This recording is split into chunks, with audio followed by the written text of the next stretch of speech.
Olá, amigo do canal Dialeto Nerd, aqui Bruno e hoje trago-te Iron Man Season 1.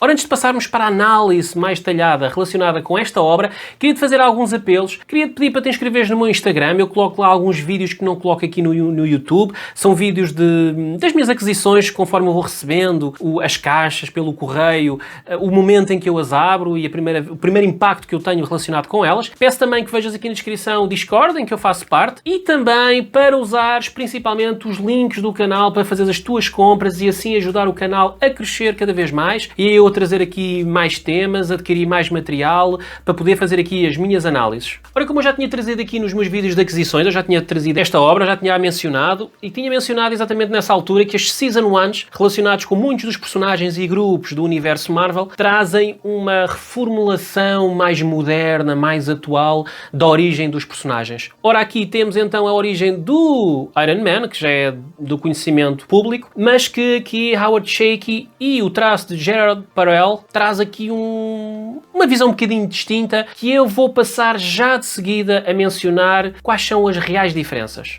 Ora então, Iron Man Season 1, escrito então por Howard Chaykin e desenhado por Gerald Parel, tem 144 páginas, esta edição é em capa dura e tem o preço de 24,99, é uma graphic novel, com então a recontagem da origem modernizada do personagem Iron Man, Homem de Ferro. Ora, e o que é que eu posso aqui dizer então desta leitura, desta obra? Primeiro que tudo quero falar, o desenho para mim é um desenho que eu percebo que o desenho é fantástico, tem um trabalho aqui fenomenal, está um trabalho fenomenal neste desenho. São autênticas pinturas, sensivelmente desfocadas, é um trabalho de arte fabuloso, mas vou ter que mencionar que para mim não me agrada, neste caso parte sequencial, eu acho que não me agrada. E não me agrada porquê? Porque como é uma arte um bocadinho desfocada, como se vê aqui, por vezes personagens que estão com o mesmo perto uns dos outros, ou personagens que estão pequenas, há uma certa, ou com a mesma roupa, ou whatever, a pessoa às vezes não consegue distinguir quem é quem, e por vezes nos momentos da ação não se percebe bem o que é que se está a passar, é um bocado confuso. Eu tenho sempre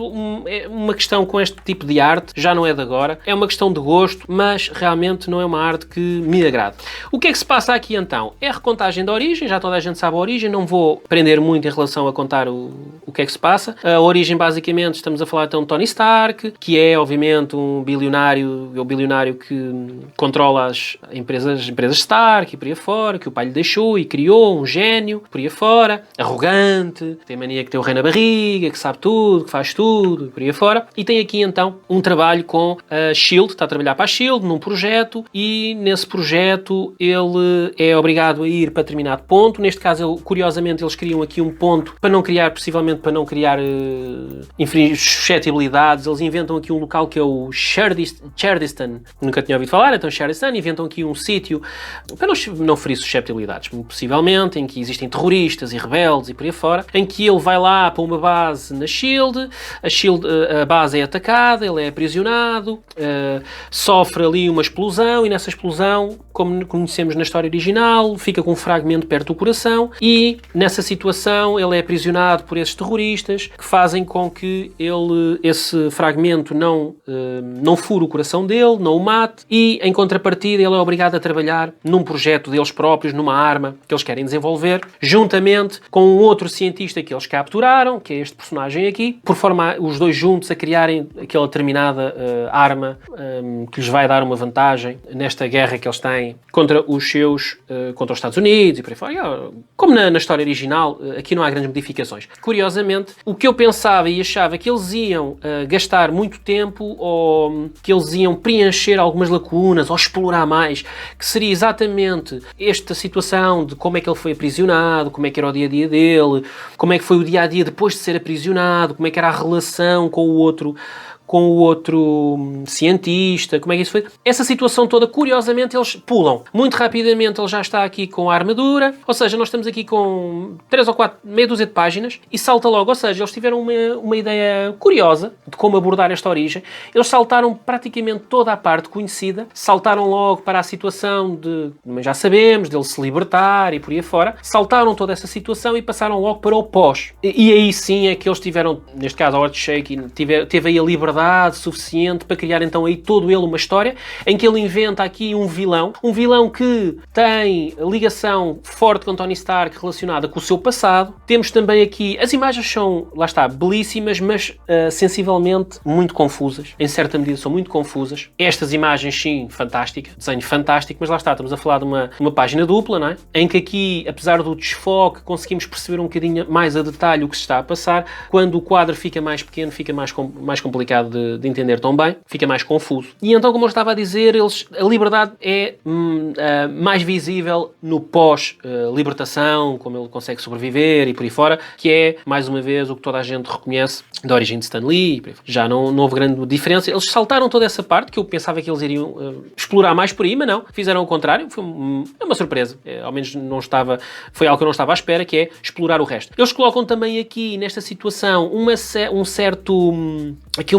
pequena intriga, em que temos aqui alguns elementos da própria Stark que querem... Existe aqui também em destaque a Pepper Potts, não é? Que é o braço direito dele e que neste caso acaba por ter que lidar aqui com uma maquinação que existe dentro das indústrias Stark, em que existe aqui então uma história paralela destes personagens que estão aqui, que tentam tirar usufruto do que se está a passar e não se está a passar. Este é então o vilão sobrevivente de toda esta situação, que tenta depois explorar as tecnologias e os desenhos que ficaram ainda, que sobreviveram daquela explosão que fez então criar a armadura do Homem de Ferro, e tenta ser explorado por este vilão. O vilão é realmente impactante, tem algum peso, é bastante maquiavélico por aí fora, ou seja, então, está um vilão interessante. Demonstra também, e aí é um ponto forte, demonstra também e explora bem como é que é a visão de pessoas fundamentalistas, que no fundo são um bocadinho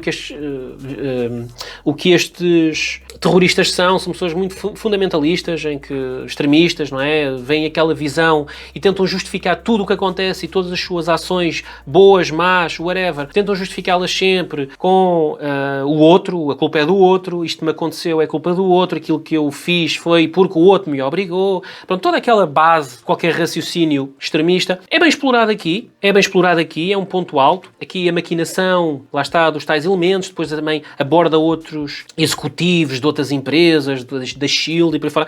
Há aqui um subcontexto, uma subtrama, e ainda existe outra bem pesada, que é exatamente o Tony Stark rendido completamente ao álcool. É outro tema que é aqui abordado, ou seja, há aqui uma mistura de origem com Demon in a Bottle, não é? Que é aquela fase em que ele ficou entregue à bebida e por aí fora. Eles fazem aqui uma mescla e então contam a dificuldade que ele tem tido em viver o seu dia-a-dia longe do álcool, e então entregue completamente à garrafa. Todos os momentos em que o vimos, praticamente ele está agarrado à garrafa, rendido ao álcool, e essa luta interna é muito trabalhada aqui. Alguns aspectos talvez não tão positivos é, por vezes, a inserção de alguns personagens que fazem parte do universo Marvel um bocadinho de forma assim, de qualquer maneira.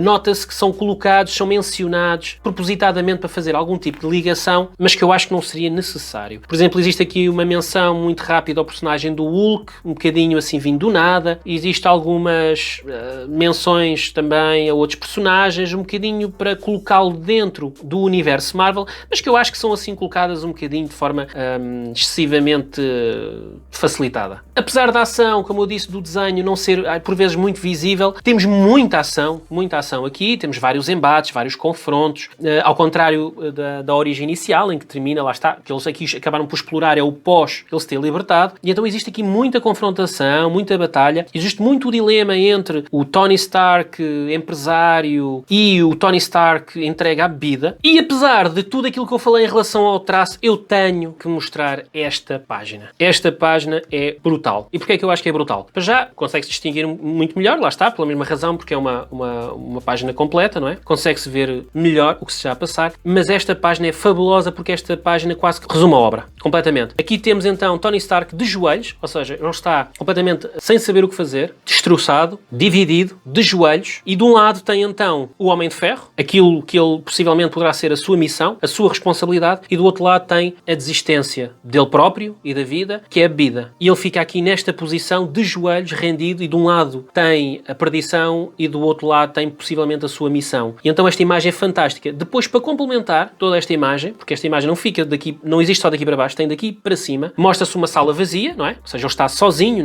para tomar esta decisão. E temos também aqui a interiorização do que está a passar, ou seja, o dilema que está, este dilema mais ou menos transcrito aqui nestes pensamentos dele, no dilema interno. E depois temos aqui no canto, ou neste caso no topo, temos aqui então o vilão, uma criação dele, responsabilidade dele, que o obriga a tomar a decisão de vou por um lado ou entrego-me a outro. O que é que eu faço? Luto ou desisto? Fantástico. No final temos aqui alguns layouts, o branco e preto e depois a resolução final, todo o processo aqui do traço. Esta é outra imagem fantástica que tem. Lá está, eu até posso encontrá-la aqui, página 121. Ora, aqui está ela. Outra imagem também fantástica. Lá está, página inteira. Conseguimos perceber, apesar do blur que tem o traço e a arte deste artista, aqui em grande conseguimos perceber melhor. E ele coloca aqui algumas imagens realmente muito interessantes. Aliás, eu acho que a arte melhorou, eu acho que ele se foi adaptando mais, se calhar, ao género super-herói, conforme foi chegando a obra mais para o fim. Nós temos aqui também, lá está, uma imagem que temos mais detalhe, nestas imagens temos mais detalhe, muito interessante. Então aqui no final temos o trabalho que levou então a esta arte, temos aqui alguns projetos e depois temos então aqui descrito outros dos títulos que compõem este Season 1, a recontagem então dos heróis. Aqui não tem todos, mas tem aqui a grande maioria deles. Ora, isto então foi a minha opinião relacionado com Iron Man Season 1. Achei interessante, tem momentos... É diferente.